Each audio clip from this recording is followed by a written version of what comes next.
नमस्कार प्रिय विद्यार्थियों। लास्ट क्लास में हमने वाइब्रेशनल स्पेक्ट्रोस्कोपी के बारे में पढ़ा है, जिसमें एनर्जी लेवल पढ़ा गया है। एनर्जी लेवल के बाद आज के दो टॉपिक क्लियर करेंगे हम इस वीडियो में। एक होगा सिलेक्शन रूल्स और दूसरा होगा pure vibrational spectrum. Selection rules जैसे रोटेशनल स्पेक्ट्रोस्कोपी में भी अपने सिलेक्शन रूल्स पढ़े थे। सिलेक्शन रूल्स से ये पता चलता है ये एक्टिव होगा या इनएक्टिव। देखिए, जैसे वाइब्रेशनल स्पेक्ट्रोस्कोपी का सिलेक्शन रूल्स, वाइब्रेशनल स्पेक्ट्रोस्कोपी के आपके सिलेक्शन रूल्स। आपको पता है कि वाइब्रेशनल स्पेक्ट्रोस्कोपी जो होती है वो आईआर वाले रीजन में चलती है, आईआर रीजन वाले में, और वाइब्रेशनल स्पेक्ट्रोस्कोपी आईआर वाले रीजन में चलेगी। और इसमें क्या होगा, आपके सिलेक्शन रूल्स की स्टडी की जाएगी। सिलेक्शन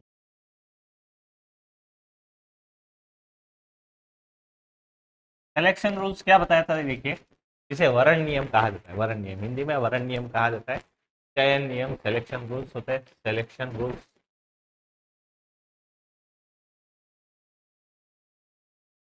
सिलेक्शन रूल्स कहा जाता है इसे वरण नियम। इसमें क्या होता है, डेल्टा वी का मान ±1, यानी एक इकाई में कमी और वृद्धि, एक इकाई में इसका मान कम और ज्यादा होता है। ये सिंपल हार्मोनिक ऑसिलेटर के लिए होता है। सिंपल हार्मोनिक ऑसिलेटर में कंपन संक्रमणों के लिए यह वरण नियम दिया जाता है। कंपन संक्रमणों के लिए यह वरण नियम दिया जाता है। संक्रमणों के लिए सिलेक्शन नियम किया जाता है। इसका मान होता है, ध्यान रखना आपको, डेल्टा वी बराबर ±1। जैसे घूर्णन स्पेक्ट्रा में अपन ने पढ़ा था, घूर्णन स्पेक्ट्रोस्कोपी में लास्ट वाली क्लासों में जो आपने यूनिट कंप्लीट हुई थी, घूर्णन स्पेक्ट्रोस्कोपी, ये वाइब्रेशनल चल रही है, उसमें डेल्टा जे बराबर ±1 पढ़ा था। वहां डेल्टा जे आता है, ध्यान रखना, डेल्टा जे आता है, और यहाँ पर ये आएगा, ध्यान रखना, डेल्टा वी बराबर ±1, और वहां डेल्टा जे आता है। उसे घूर्णन स्पेक्ट्रा कहा जाता है। घूर्णन से घूर्णन क्वांटम संख्या के नाम से जाना जाता है। ये कंपन क्वांटम संख्या है। वी का मान क्या है यहाँ पर, कंपन क्वांटम संख्या है। ये ±1 यानी कि इसकी इकाई के मान में वृद्धि और इकाई के मान में कमी होती है, यानी कि कंपन क्वांटम संख्या इकाई होनी चाहिए। दूसरा पॉइंट होगा आपके, कंपन क्वांटम संख्या इकाई होनी चाहिए। कंपन क्वांटम संख्या यानी कि वी का मान 1 होना चाहिए। क्वांटम संख्या इकाई होनी चाहिए, यानी कि इसकी वैल्यू 1 के बराबर होनी चाहिए, इकाई होनी चाहिए, यानी कि 1 के मान में ये वृद्धि होती रहती है। 1 के मान में किस प्रकार से वृद्धि, 0, 1, 2, 3, 4, 5, इस प्रकार से यह अनुमत इनके लेवल होते हैं, अलाउड लेवल होते हैं। इसी प्रकार से ये डेल्टा वी बराबर ±1, यानी कि इकाई मान में इसकी वृद्धि होनी चाहिए।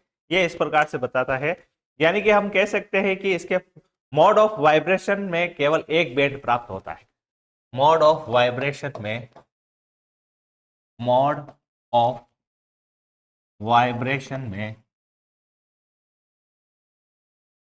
एक बैंड प्राप्त होता है, एक बैंड, ध्यान रखना है खास करके, ये आप एक बैंड प्राप्त। इस प्रकार से भी कहा जाता है कि क्या होगा, मोड ऑफ वाइब्रेशन में केवल एक बैंड प्रदान करता है। अब देखिए, इसका मान क्या होता है, धनात्मक भी लिया जा सकता है और ऋणात्मक भी लिया जा सकता है। इसलिए आपको एक फॉर्मूला के थ्रू आपको बता देते हैं। देखिए, पहले आपको एक फॉर्मूला लिखाया था, ईवी बराबर डेल्टा ईवी बराबर ई प्लस हाफ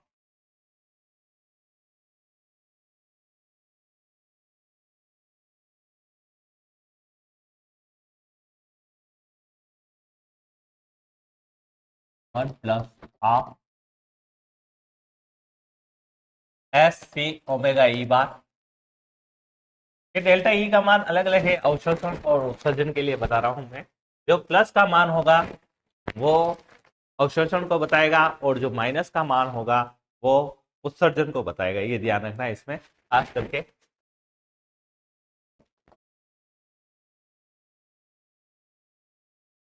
ये इस प्रकार से एक सिलेक्शन रूल्स के लिए इसकी एक समीकरण है कंपन ऊर्जा स्तर के लिए। किसका मान है ये? कंपन ऊर्जा स्तर के लिए ये एक समीकरण है, खास करके ध्यान रखना है। कंपन ऊर्जा स्तर के लिए एक समीकरण है, ये मान आपको पहले बता चुके हैं, v plus half of x c omega bar, ये मान आपको पहले बता चुके हैं। इसमें देखिए धनात्मक चिन्ह किसको बताएगा, यहाँ आप लिखोगे धनात्मक चिन्ह जो होगा वो अवशोषण को बताएगा, अवशोषण को रिप्रेजेंट करेगा यानी कि एब्जॉर्प्शन को, और जो ऋणात्मक चिन्ह होगा वो आपको उत्सर्जन को बताएगा। ऋणात्मक चिन्ह किसको बताएगा? उत्सर्जन को बताता है, ध्यान रखना खास करके, ये आपको ध्यान रखना है। धनात्मक चिन्ह जो होगा वो अवशोषण को बताएगा, और जो ऋणात्मक चिन्ह अपन ने यहाँ लिया है यहाँ पर, वो किसको शो करेगा?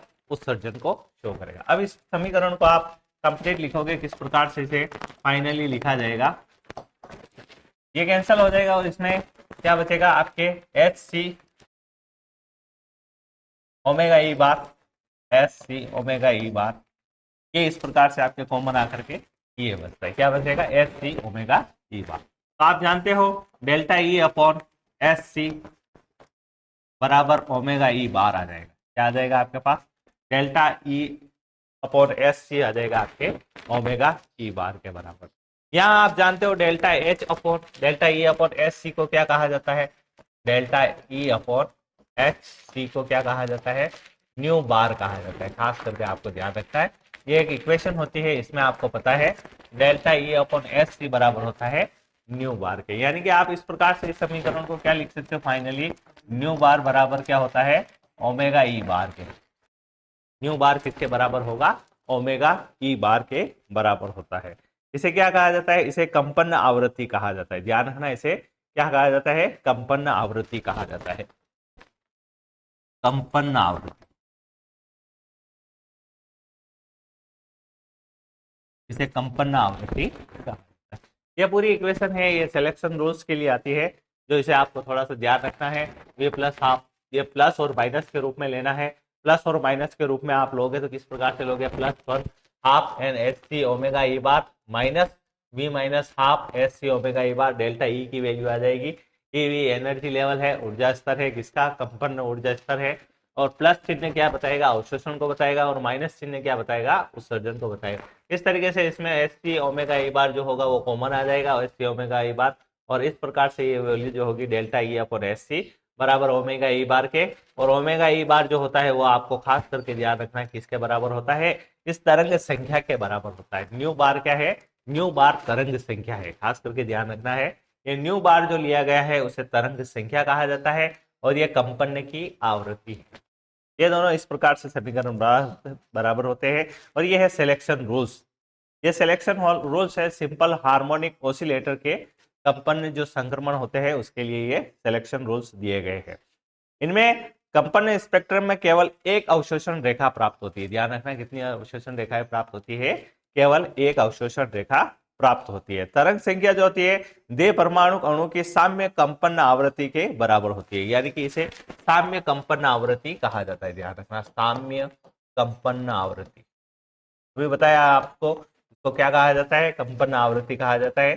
साम्य कंपन आवृत्ति के बराबर होता है। यह तरंग संख्या किसके बराबर है? साम्य कंपन आवृत्ति के बराबर है। इसे लैंग्वेज के रूप में आप लिख सकते हो। तरंग संख्या जो होती है द्विपरमाणिक अणु में साम्य कंपन आवृत्ति के बराबर होती है। यदि इसका मान आप v बराबर 0 से v बराबर 1 तक आप रखते हो तो इसे फंडामेंटल फ्रिक्वेंसी कहा जाता है। याद रखना क्या होगा इसमें, इसी में आगे लिखते हैं अपन, v बराबर 0 से जो वैल्यू रखी जाएगी v बराबर 1 तक रखी जाएगी, तो इसे के लिए जो होगी उसे फंडामेंटल फ्रिक्वेंसी कहा जाएगा। फंडामेंटल फ्रीक्वेंसी, ठीक है। फंडामेंटल फ्रीक्वेंसी क्या है मैं आपको समझा देता हूँ। सिंपल तरीका है, ये कोई विशेष नहीं है। फंडामेंटल फ्रीक्वेंसी देखिए, किसी के लिए भी अपन वैल्यू लेते हैं, किसी के भी लिए अपन वैल्यू क्या लेते हैं, जहाँ एनर्जी लेवल डायग्राम जो बनाया है अपन ने किस प्रकार से, घूर्णन स्पेक्ट्रा में देख लीजिए, वाइब्रेशनल स्पेक्ट्रा में देख लीजिए, दोनों में एक ही प्रकार के आपके वो लगभग डायग्राम बने थे, एनर्जी लेवल डायग्राम। जो एनर्जी लेवल डायग्राम जो होते हैं उनको इस प्रकार से आप डिनोटेट करते हो। एनर्जी लेवल डायग्राम को। ये 0 होता है, फिर 1 2 और 3 और 4, ये जे के लिए मान ये होगा, वी के लिए मान ये होगा। जैसे घूर्णन स्पेक्ट्रा में चल रहे हो तो आप 0 1 2 3 4 शो करते हो, और वाइब्रेशनल स्पेक्ट्रा में चल रहे हो तो वी बराबर 0 1 2 3 शो करते हो। ये एनर्जी लेवल डायग्राम होते हैं, लगभग सेम होता है।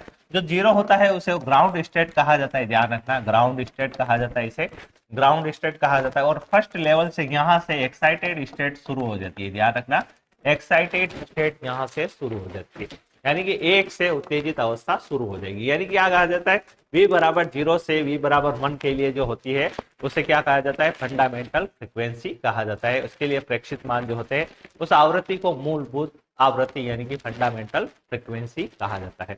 ये जो होगा वो होगी आपकी ग्राउंड स्टेट, यानी कि आपकी 0 से स्टार्ट होगी और फिर यहाँ से स्टार्ट होने लग जाएगी, आपके 1 से स्टार्ट होने जाएगी एक्साइटेड स्टेट, जो आगे तक आप अलग अलग स्टेट पे आगे तक बढ़ते जाते हो। ये इस प्रकार से फ्रीक्वेंसी प्राप्त होती है। जो जीरो लेवल है, जो जीरो लेवल है उसे फंडामेंटल फ्रीक्वेंसी कहा जाता है। खास करके ध्यान रखना, 0 से 1 की ओर जब अग्रसर होंगे आप उसे तो फंडामेंटल फ्रीक्वेंसी कहा जाता है। ये खास करके आपको ध्यान रखना है।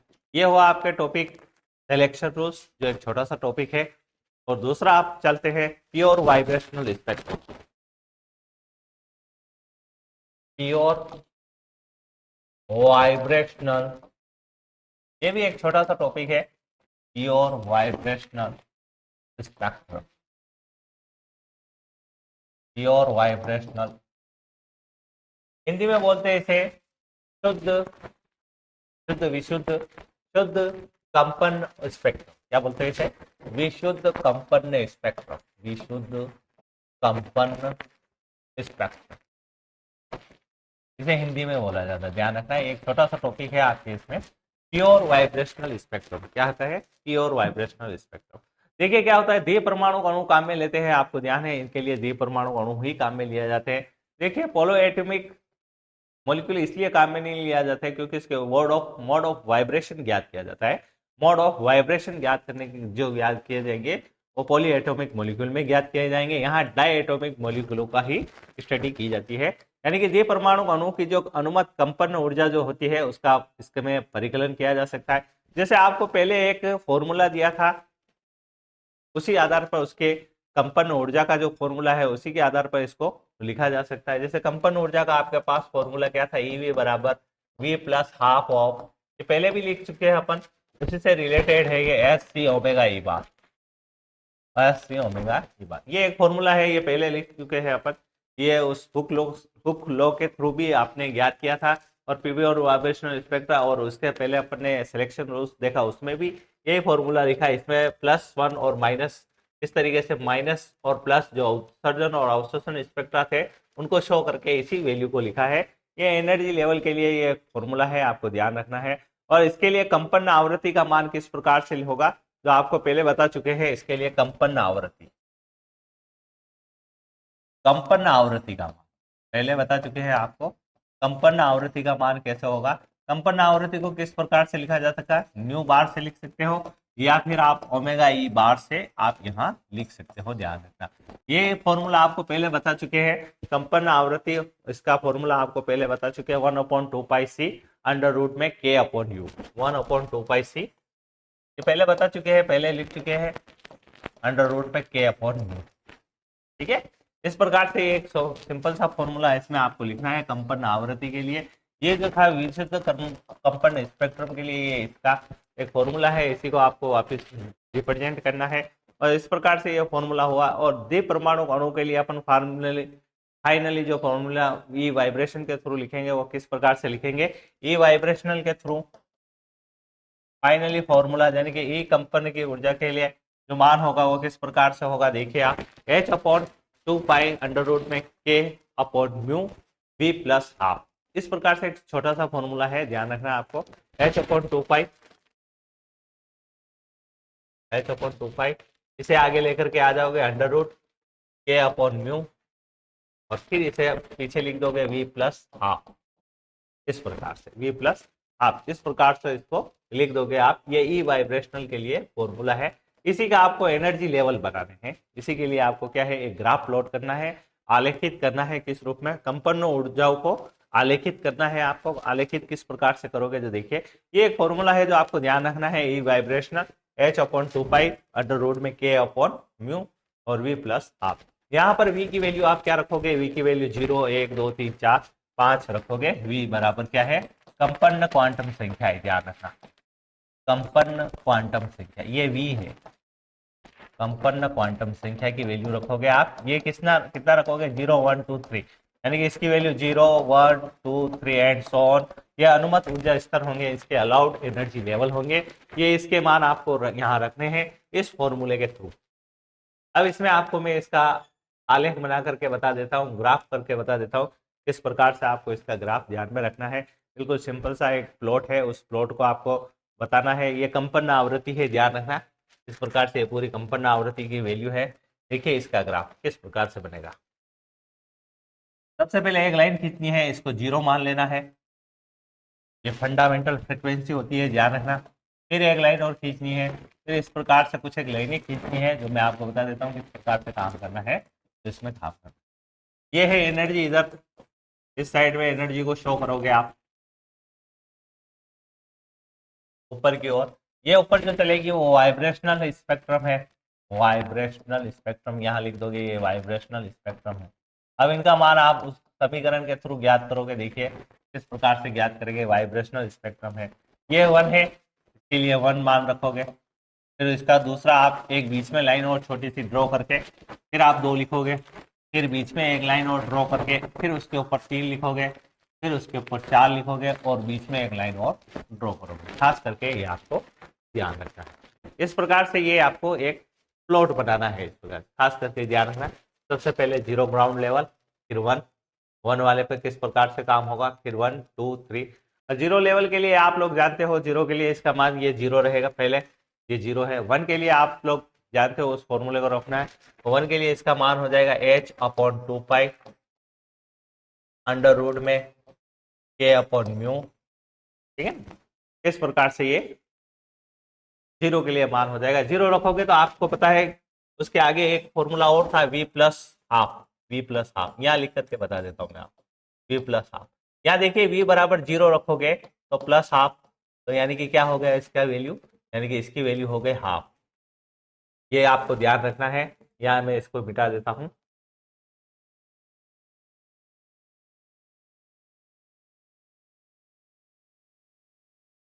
यहाँ हो जाएगा म्यू और यहाँ हो जाएगा हाफ, 1/, इसको इस प्रकार से रखना है। ये एक के लिए वैल्यू इस प्रकार से 0 1 2 3 4 5 6, 0 1 2 3 4 5 6 हो जाएगा, ये 0 यहाँ 1 लिखना है आपको, 1 और ये हो जाएगा 2 और फिर ये हो जाएगा 3। ये 0 के लिए वैल्यू आएगी। अब 1 के लिए कितनी वैल्यू आएगी यहाँ लिखना है, ये 2 के लिए और ये 3 के लिए, फिर 4 के लिए ऊपर और बता देंगे आपको। डायरेक्ट भी आप लोगों को याद हो सकता है, ये सिंपल सा है, आपको डायरेक्ट भी याद करने का मैं आपको तरीका बता देता हूँ। कुछ नहीं है, कोई इंपॉर्टेंट इतना विशेष नहीं है ये। अब 1 के लिए मान कितना आएगा जो आप लोग निकाल सकते हो, जैसे देखिए फॉर्मूला रख देता हूँ मैं, क्या है h upon 2 pi under root में k अपॉन म्यू। अब देखिए फॉर्मूला अपने पास क्या है, v प्लस हाफ, और एक अगर मान यहाँ रखोगे, यहाँ एक मान रख दिया आपने, यहाँ v बराबर 1 मान रख दिया आपने, v बराबर 1 मान रख दिया, तो यहाँ पर कितना आ गया, देखिए यहाँ पर वैल्यू आ जाएगी 3/2। क्या वैल्यू आ जाएगी, 3/2। इस प्रकार से इसको मिटा देता हूं मैं, वैल्यू बता रहा हूं आपको कितनी आ जाएगी इसकी, यानी कि 3/2 वैल्यू आ जाएगी। ध्यान रखना कितनी आ जाएगी, 3/2। इस प्रकार 3/2 के लिए वैल्यू रखोगे तो 2 के लिए भी आपको इसी प्रकार से ज्ञात करना अब आ जाना चाहिए कि किस प्रकार से वैल्यू रखी जाती है। 2 के लिए क्या होगी, 3 के लिए क्या होगी। सिंपल सा एक तरीका बता देता हूँ, जैसे ये संख्या जो चल रही है उसका डबल करके 1 जोड़ दीजिए, आपकी वैल्यू आ जाएगी। जैसे ये 1 के लिए वैल्यू आ गई, 1 को डबल किया, उस पर 1 जोड़ दिया, कितना आ गया 3, 3/2, ठीक है। 2 को डबल किया, कितना हुआ 4, और 1 उसमें जोड़ दिया, यानी कि 5/2। ध्यान रखना यहाँ पर वैल्यू आ जाएगी 5/2, ये का ये फॉर्मूला, और 5/2 2 के लिए। 3 के लिए वैल्यू कितनी आ जाएगी, देखिए ये का ये फॉर्मूला यहाँ रखना है, h upon 2 pi under root k upon mu, h upon 2 pi under root k upon mu, ये का ये फॉर्मूला रखना है। और तीन को डबल कर दीजिए और उसमें एक जोड़ दीजिए, यानी विषम संख्या में ले लेना है आपको 7/2, इसका मान हो जाएगा 7/2। इस प्रकार से ये फ्लोट बनेगा पूरी तरीके से। इसे ग्राफ किया जा सकता है, इसे आलेखित किया जा सकता है। 1 और 2 के बीच में जो वैल्यू प्राप्त होती है वो कितनी होती है, ध्यान रखना। इस 1 और 2 के बीच में जो ये वैल्यू प्राप्त होगी, 1 और 2 के बीच में जो वैल्यू प्राप्त होगी वो कितनी होगी, ध्यान रखना, एक h/2π अंडर रूट में k अपॉन म्यू के बराबर होगी।